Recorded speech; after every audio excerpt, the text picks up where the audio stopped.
لله نحمده ونستعينه ونستغفره ونؤمن به ونتوكل عليه ونعوذ بالله من شرور أنفسنا ومن سيئات أعمالنا من يهد الله فلا مضل له ومن يضلل فلا هادي له ونشهد أن لا إله إلا الله وحده لا شريك له ونشهد أن سيدنا ومولانا محمدا عبده ورسوله صلى الله تعالى عليه وعلى آله وصحبه وبارك وسلم تسليما كثيرا أما بعد فأعوذ بالله من الشيطان الرجيم بسم الله الرحمن الرحيم وما خلقت الجن والإنس إلا ليعبدون صدق الله العظيم.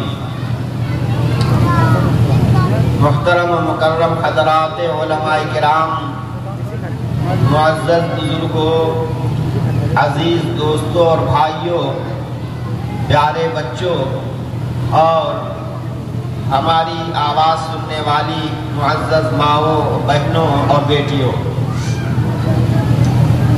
آپ کا یہ مدرسہ بزرگوں سے نسبت رکھتا ہے. اللہ والوں نے اس مدرسے کی بنیاد رکھی ہے. شیخ العرب والعجم حضرت مولانا محمد زکریا صاحب کانگلوی رحمۃ اللہ علیہ سے اس مدرسے کو نسبت حاصل ہے. ادارے کا نام بھی حیات العلوم فیض زکریا ہے اور ماشاءاللہ اس گاؤں اور اس علاقے کے لوگ خانقاہ خلیلیہ اور حضرت شیخ زکریا رحمۃ اللہ علیہ کی خانقاہ سے خصوصی تعلق رکھتے ہیں. یہاں سامنے ہمارے بھائی حنیف صاحب بیٹھے ہوئے ہیں، یہ بھی اس آستانے کے پرانے خادم ہیں. اللہ تبارک و تعالی ہماری آج کی اس مجلس کو میرے لیے بھی اور آپ کے لیے حلقے کی باعث خیر و برکت بنائے. میرے دوستوں، آج کی بات میری بہت لمبی نہیں ہوگی، مختصر بات کروں گا کیونکہ مجھ سے میرے بعد بھی کچھ علماء کرام کی گفتگو ہونی ہے.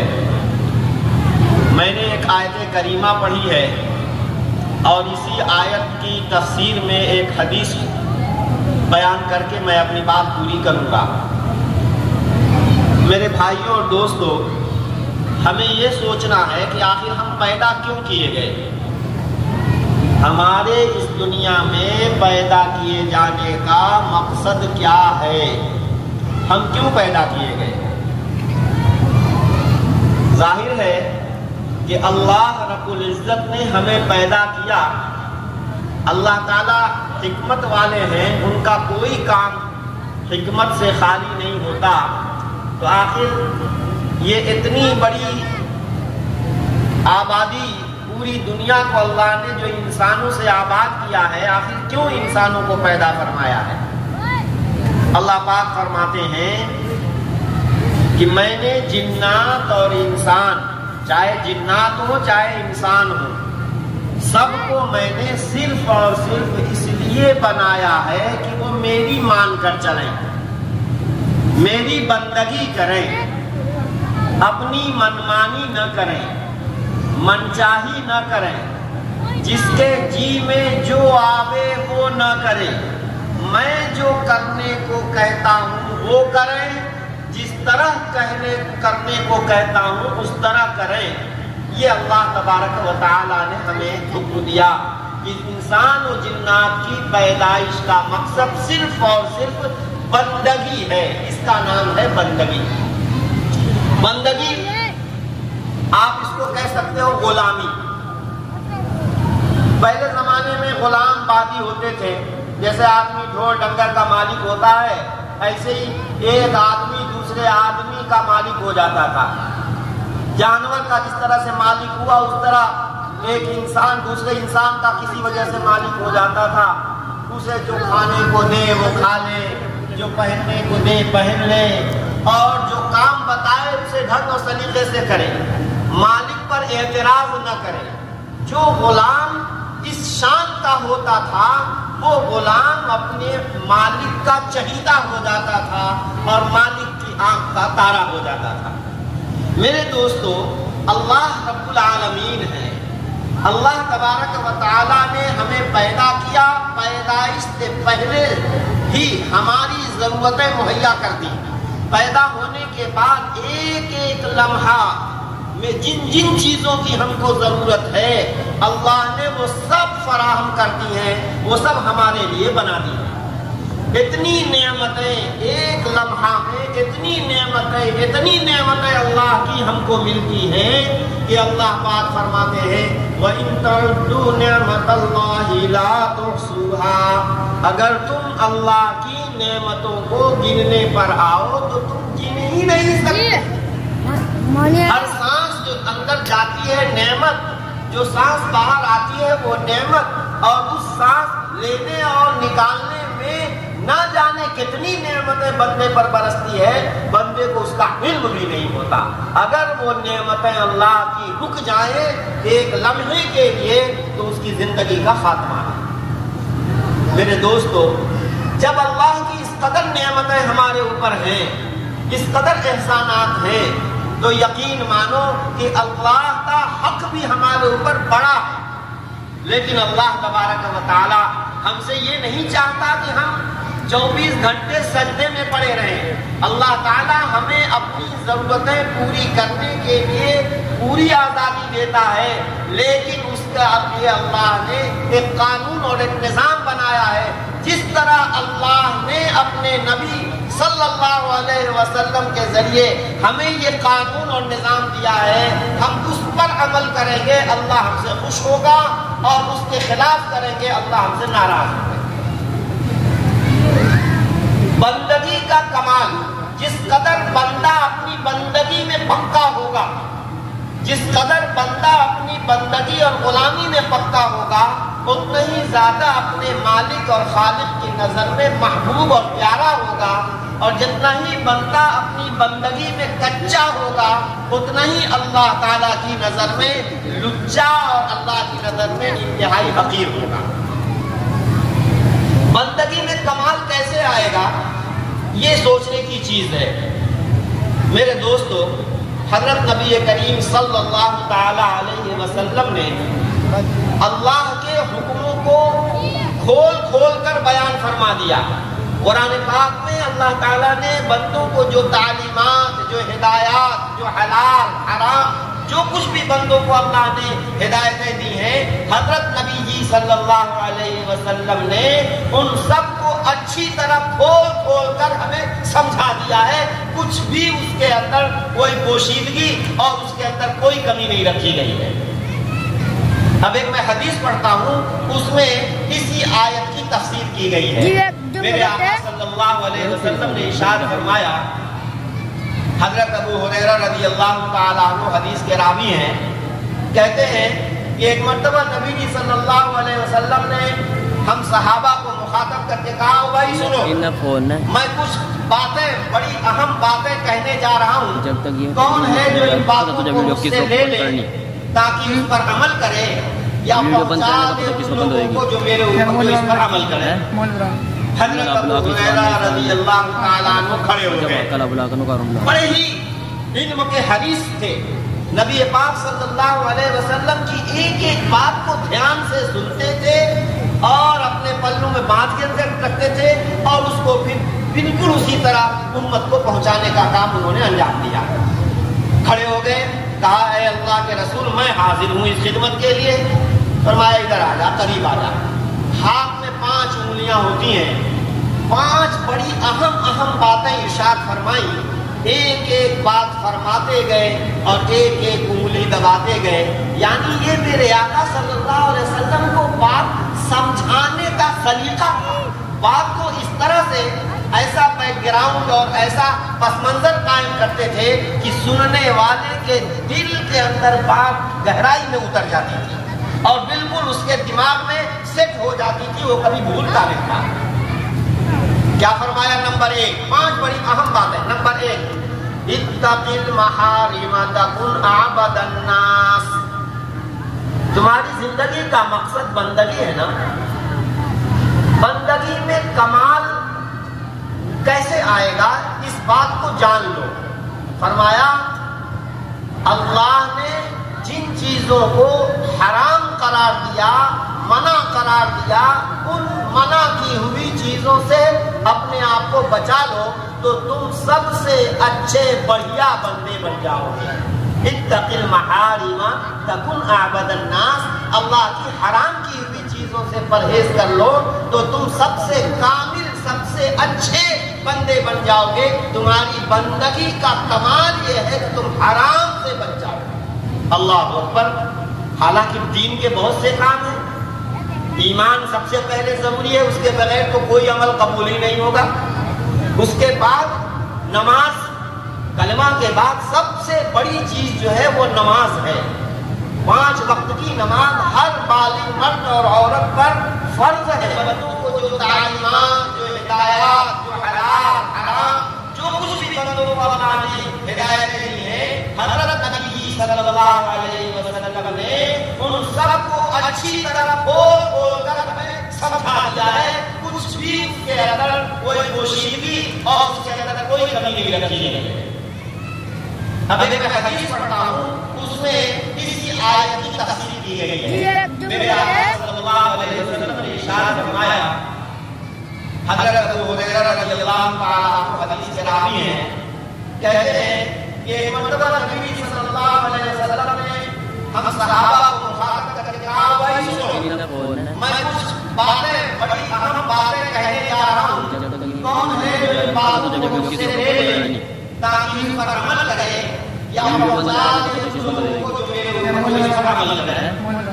حضرت ابو ہریرہ رضی اللہ تعالیٰ عنہ کھڑے ہو گئے، بڑے ہی علم کے حدیث تھے، نبی پاک صلی اللہ علیہ وسلم کی ایک بات کو دھیان سے سنتے تھے اور اپنے بدن میں باندھے کرتے تھے اور اس کو بالکل اسی طرح امت کو پہنچانے کا کام انہوں نے انجام دیا۔ کھڑے ہو گئے، کہا اے اللہ کے رسول، میں حاضر ہوں اس خدمت کے لیے۔ فرمایا ہاتھ میں 5 انگلیاں ہوتی ہیں، 5 بڑی اہم باتیں ارشاد فرمائی، ایک ایک بات فرماتے گئے اور ایک ایک انگلی لگاتے گئے، یعنی یہ میرے آقا صلی اللہ علیہ وسلم کو بات سمجھانے کا طریقہ، بات کو اس طرح سے ایسا بیک گراؤنڈ اور ایسا پس منظر قائم کرتے تھے کہ سننے والے کے دل کے اندر بات گہرائی ہو کر جاتی اور بالکل اس کے دماغ میں سیٹ ہو جاتی کہ وہ کبھی بھولتا ہے۔ کیا فرمایا؟ نمبر 1، 5 بڑی اہم باتیں۔ نمبر 1، اتق المحارم تکن اعبد الناس، تمہاری زندگی کا مقصد بندگی ہے نا، بندگی میں کمال کیسے آئے گا اس بات کو جان لو۔ فرمایا اللہ نے جن چیزوں کو حرام قرار دیا، منع قرار دیا، ان منع کی ہوئی چیزوں سے اپنے آپ کو بچا لو تو تم سب سے اچھے بڑھیا بندے بن جاؤ گے۔ اتق المحارم تکن اعبد الناس، اللہ کی حرام کی ہوئی چیزوں سے پرہیز کر لو تو تم سب سے کامل، سب سے اچھے بندے بن جاؤ گے۔ تمہاری بندگی کا کمال یہ ہے کہ تم حرام سے بچاؤ۔ اللہ اکبر۔ حالانکہ دین کے بہت سے کام ہیں، ایمان سب سے پہلے ضروری ہے، اس کے بغیر کوئی عمل قبول نہیں ہوگا۔ اس کے بعد نماز، کلمہ کے بعد سب سے بڑی چیز جو ہے وہ نماز ہے۔ 5 وقت کی نماز ہر بالغ مرد اور عورت پر فرض ہے۔ اگر کوئی نماز نہیں پڑھے گا تو حدیث میں آتا ہے کہ ایک نماز جان بوجھ کر چھوڑنے پر اسے 80 سال جہنم میں جلنا پڑے گا۔ کتنی بڑی سزا ہے۔ اور جہنم کی آگ ہماری آگ سے تو ہماری آگ کا آگ سے کوئی جوڑ ہی نہیں۔ اگر ذرا سا سوراخ ہو جائے، ذرا سی وہ آگ اگر دنیا میں گر جائے تو پوری دنیا جل کر خاک ہو جائے، ایسی آگ ہے جہنم کی۔ اللہ اکبر۔